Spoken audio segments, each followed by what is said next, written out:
can be a guarantor? What do they have to have? If I'm a guarantor, is it going to cost me? What's a guarantor check? If you're looking for a guarantor or you're thinking about being one, I've got all the answers you need. Guarantors help someone else get credit if they're struggling to get a loan, mortgage, or maybe renting a property. Anyone with no credit history, a low credit score, a low salary, or maybe a new job might need a guarantor so that if they struggle to pay 1 month, the lender has more security that the guarantor could step in. I guess you could say it's like being financially on call. That's why it's normally someone who trusts you and someone you're close to.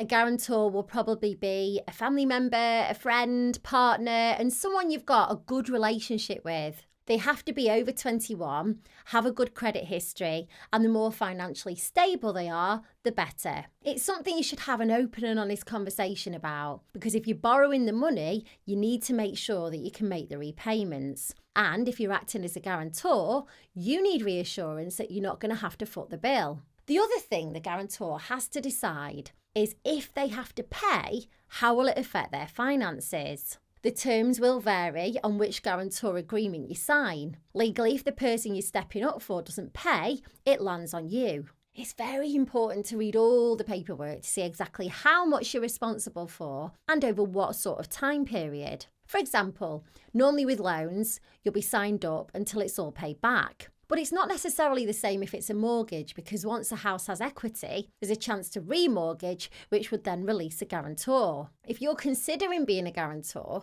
you need to make sure that there are no defaults on any of the payments, because that could affect your credit rating. Before you sign, check the documents to see if you'll have something called a financial association, because that will appear on your credit report and the person you're being a guarantor for may be checked when approving any future credit that you might need. If you've already made the decision that you're going to be the guarantor, then whoever's approving the credit will run a few checks on you to make sure that you'll be able to make the repayments if needed. The lender will see your credit score, your credit history, and they'll run affordability checks to see how much you can afford to borrow each month. There needs to be mutual trust and respect between the guarantor and the lender.